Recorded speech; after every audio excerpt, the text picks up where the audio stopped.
आपको एक्सप्लेन करूंगी मेलेफिसेंट part 2। Movie शुरू होती है तो हम देखते हैं कि कुछ लोग उसी जादुई जंगल में जहां मेलेफिसेंट रहती थी वहां पर आकर कुछ जादुई क्रिएचर्स को चुरा रहे होते हैं और इसी दौरान मेलेफिसेंट भी आ जाती है। मेलेफिसेंट उन तीनों में से 2 आदमियों को तो पकड़ लेती है, लेकिन तीसरा वहां से वो क्रिएचर चुराकर दूर जंगलों में भाग जाता है जहाँ पर ग्लोइंग फ्लावर्स निकले हुए थे। वो आदमी वहाँ से एक किंगडम की तरफ भाग जाता है। वो एक दरवाजा खोलता है तो उसमें से एक होल में से हमें किसी आदमी का हाथ दिखाई देता है। वो आदमी जिसने वो क्रिएचर चुराया उस आदमी को वो क्रिएचर दे देता है। उसके कपड़ों पर वही ग्लोइंग फ्लावर भी लगा होता है जिसे वो आदमी ले लेता है और इन दोनों चीजों के बदले में उसे पैसे देता है। इस किंगडम के लोग अभी तक मेलेफिसेंट को दिल से अच्छा नहीं मानते थे। वो समझते थे कि इसने हमारी प्रिंसेस को चुराया और ये हमेशा से प्रिंसेस अरोरा को मारना चाहती थी। अब सीन चेंज होता है और हम प्रिंसेस अरोरा को जंगल में काफी खुश देखते हैं। वो वहाँ की रानी जो बन चुकी थी और डिफरेंट क्रिएचर्स के साथ डांस कर रही थी। सब लोग उसके पास अपने अपने मसले लेकर आते थे। उसे बताया जाता है कि यहाँ से एक क्रिएचर गायब हो गई है, वही क्रिएचर जो कि वो आदमी चुरा कर भागा था। तो ये सुन के प्रिंसेस अरोरा काफी परेशान हो जाती है। तो वहाँ पे वही छोटी हाइट वाली 3 परियां आती हैं और उसे खुश करने लगती हैं। उसका क्राउन लेके भागने लगती हैं ताकि वो भी उसके पीछे पीछे आए। और प्रिंसेस अरोरा जैसे ही नीचे जाती है तो उसे कौन दिखाई देता है भला? वही लड़का जो कि मूवी यानी मेलेफिसेंट पार्ट 1 के एंड पे उसके पास आया था, लेकिन तब तक वो उसका ट्रू लव नहीं था। वो भी एक प्रिंस था और उसका नाम था प्रिंस फिलिप। वो काफी अरसे से प्रिंसेस अरोरा को पसंद करता था और यहाँ पर फाइनली वो उसे प्रपोज कर देता है, जिसे सुनकर प्रिंसेस अरोरा भी काफी खुश होती है क्योंकि वो भी उसे कहीं ना कहीं पसंद करती थी। ये सब कुछ मेलेफिसेंट का कौवा यानी डेवियल भी देख रहा होता है। वो जाके सब कुछ मेलेफिसेंट को बताता है। तो मेलेफिसेंट वहाँ से उड़कर प्रिंसेस अरोरा से बात करने आती है और दूसरी तरफ वो प्रिंस फिलिप भी अपने पेरेंट्स को बताने के लिए जाता है कि मुझे एक लड़की पसंद आ चुकी है। फिर हम देखते हैं कि प्रिंस फिलिप अपने किंगडम पहुंच चुका है और वहां पर जाकर वो अपने फादर यानी किंग को, क्वीन को और बाकी लोगों को बताता है कि मैं उस लड़की को प्रपोज कर आया हूँ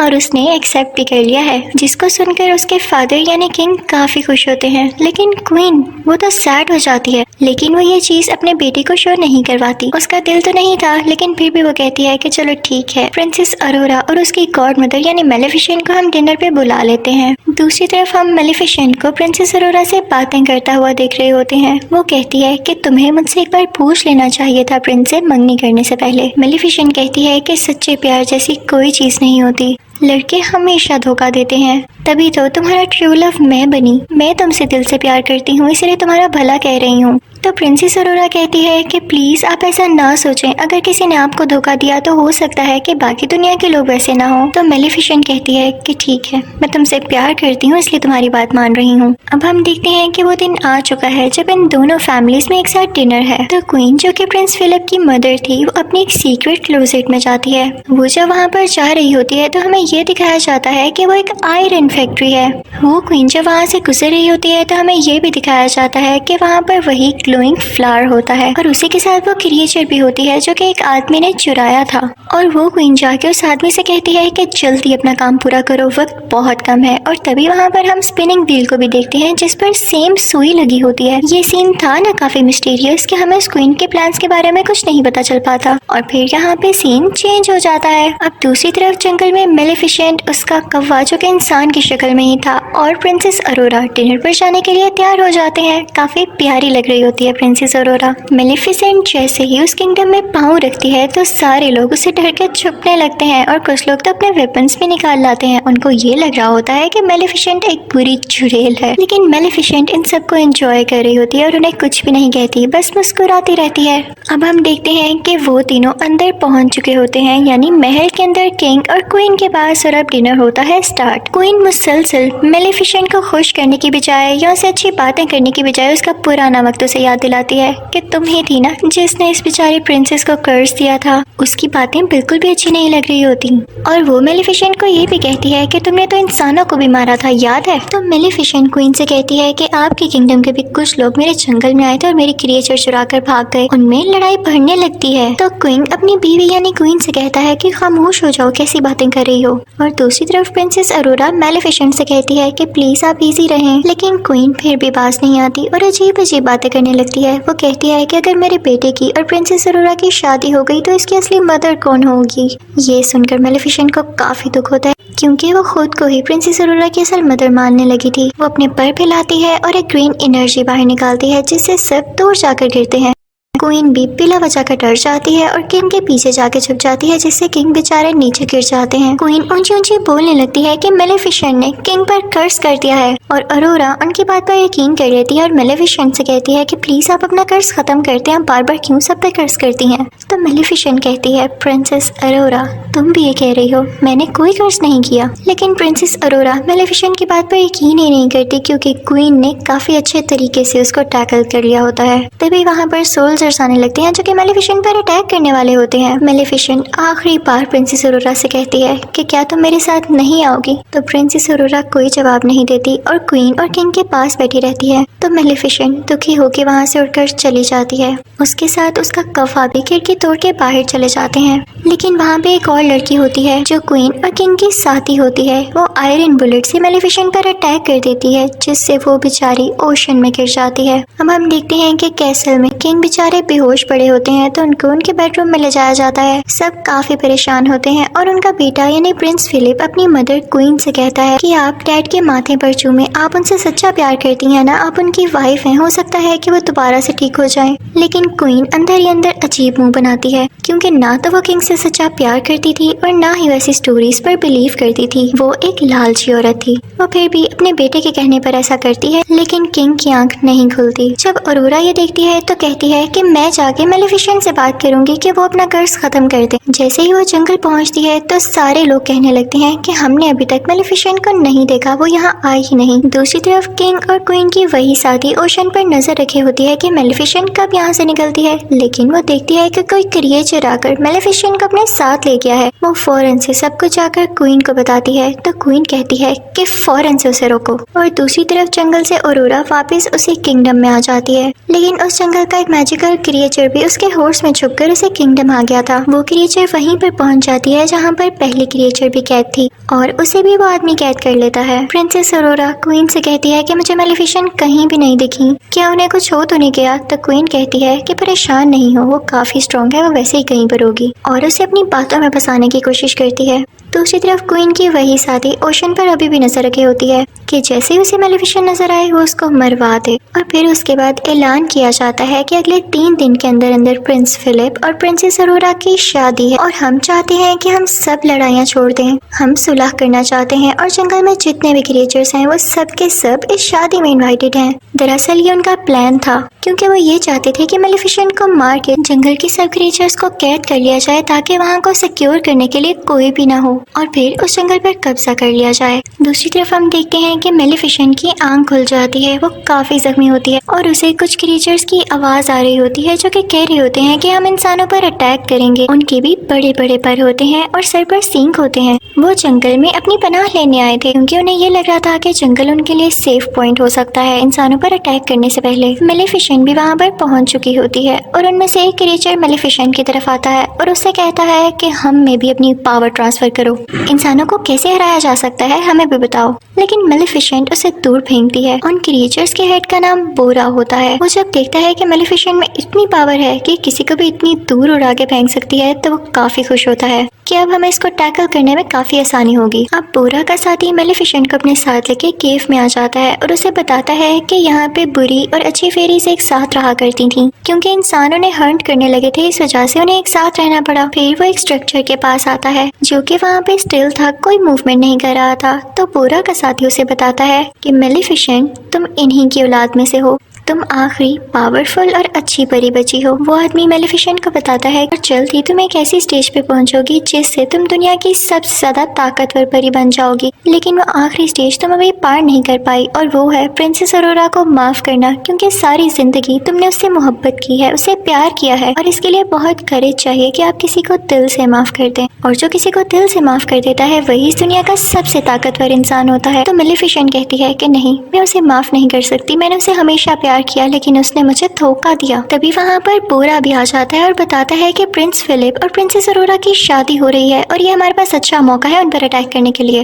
लेकिन मेलेफिसेंट यहाँ चुप रहती है। दूसरी तरफ हम ये भी देखते हैं कि प्रिंसेस अरोरा को क्वीन अपनी ढकी छुपी बातों से काफी टॉर्चर करने लगती है और प्रिंसेस अरोरा को ये फील भी होने लगता है। तो वो प्रिंस फिलिप के पास जाती है और उसे कहती है कि मैं सिर्फ आपके लिए बर्दाश्त कर रही हूँ, वरना मुझे क्वीन अच्छी नहीं लगने लगी। दूसरी तरफ हम ये देखते हैं कि क्वीन का वही आदमी जो कि उस फैक्ट्री में काम कर रहा होता है उस ग्लोइंग फ्लावर के ऊपर, वो उससे कुछ डस्ट तैयार कर लेता है जिसे बताता है कि इससे परियां मर सकती हैं और ये मैंने मेलेफिसेंट को मारने के लिए तैयार किया है। उसे देख के क्वीन काफी खुश होती है। उसके पास एक छोटी सी फेरी भी होती है और जैसे ही वो पाउडर उस पर डालता है तो वो फेरी मर जाती है। क्वीन बहुत खुश हो जाती है, लेकिन वो आदमी उसे कहता है कि ये पाउडर तभी और ज्यादा बन सकता है जब आप मुझे वो ग्लोइंग फ्लावर्स और ज्यादा ला के दें। तो क्वीन अपने लोगों को ऑर्डर्स देती है कि जल्दी जाओ और वो फ्लावर्स फौरन से इकट्ठे करके लाओ। और जैसे ही उसके आदमी उधर पहुंचते हैं वो फ्लावर्स लेने के लिए, तो मेलेफिसेंट को खबर हो जाती है और वो भी वहाँ पे पहुंच जाती है। लेकिन तब तक बहुत देर हो चुकी थी। उसके सोल्जर सारे फ्लावर्स उतार चुके थे और मेलेफिसेंट यहाँ पे कुछ भी नहीं कर पाती। बस वो बहुत उदास थी क्योंकि उसके साथ हमेशा बुरा ही हुआ था। वो सोल्जर्स मेलेफिसेंट पर आयरन बुलेट से अटैक करने लगते हैं, लेकिन तभी उसके सामने बोरा का साथी आकर उसे बचा लेता है।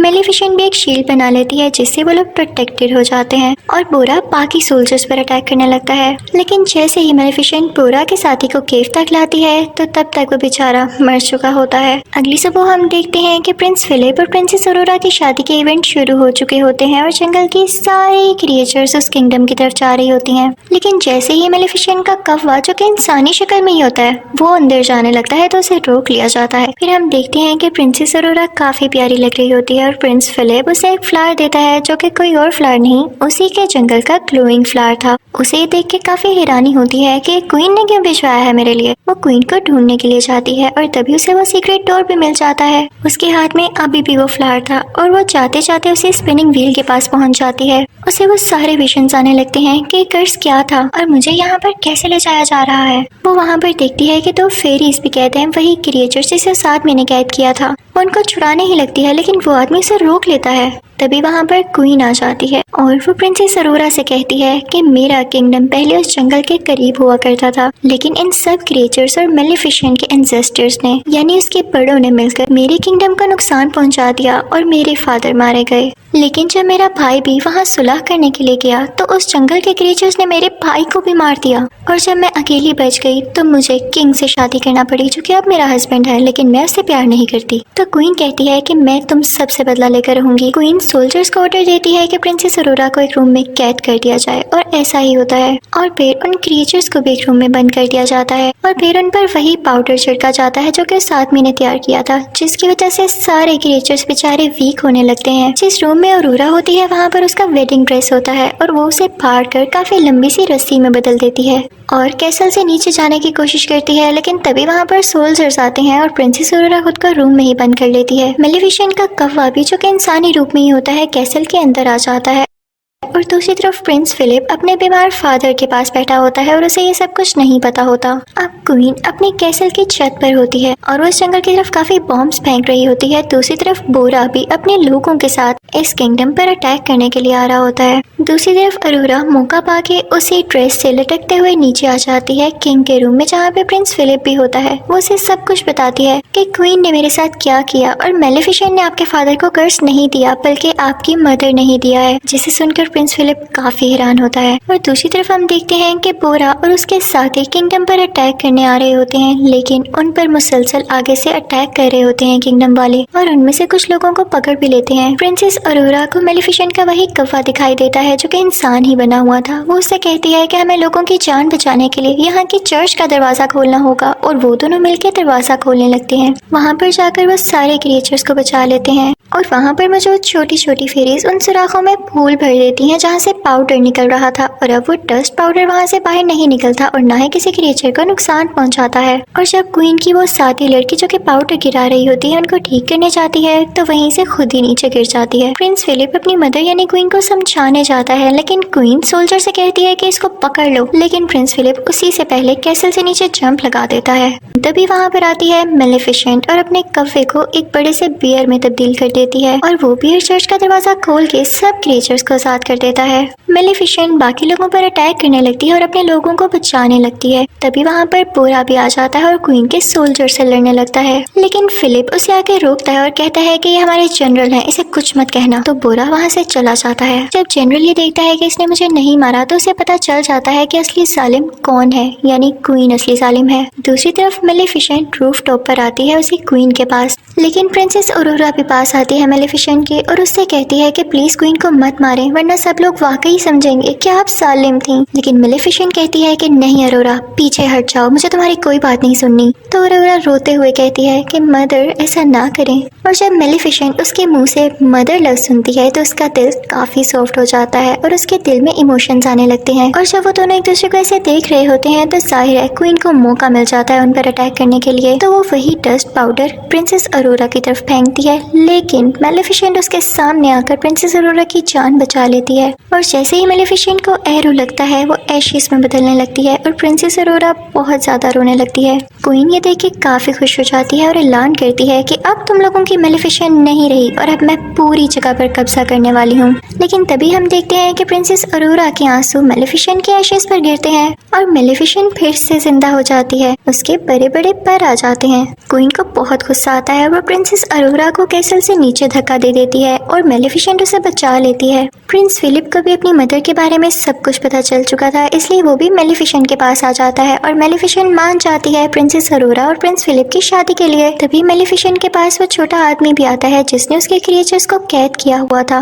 वो उसके क्रिएचर्स छोड़ देता है और उसे वही सुई देता है जिसकी वजह से वो कर्स फैला। अब सबको पता चल जाता है कि कर्स फैलाने वाली असली क्वीन ही थी। अब किंग भी जाग चुका था और क्वीन को बोरा के लोग पकड़ लेते हैं और उसे फेंकते हैं। मेलेफिसेंट उसे कोर्ट में बदल देती है और वहाँ की सारी जगह को फूलों से सजा देती है और फिर वो बोरा से कहती है कि तुम लोग अच्छे क्रिएचर्स हो, तुम हमारे साथ रह सकते हो। और फिर उसके बाद वो ऑरोरा को वेडिंग ड्रेस पहनाती है और वो ऐलान करती है कि हम सारे मिलकर रहेंगे एक यूनियन में। और उसके बाद प्रिंस फिलिप की और प्रिंसेस ऑरोरा की शादी हो जाती है। किंग भी काफी खुश होता है और सारे क्रिएचर्स, सारे लोग उनके लिए क्लैपिंग कर रहे होते हैं और यहाँ पर दोनों किंगडम्स मिल जाते हैं और हंसी खुशी रहने लगते हैं। और फिर मेलेफिसेंट प्रिंसेस ऑरोरा और प्रिंस फिलिप से कहती है कि अब मैं तब दोबारा यहाँ पर आऊंगी जब तुम लोगों का क्यूट सा बेबी होगा। और फिर मेलेफिसेंट यहाँ से चली जाती है और सब कुछ पीसफुल हो जाता है। यहीं पर यह मूवी यानी मेलेफिसेंट पार्ट 2 भी खत्म हो जाता है। Thank you for watching. Good bye.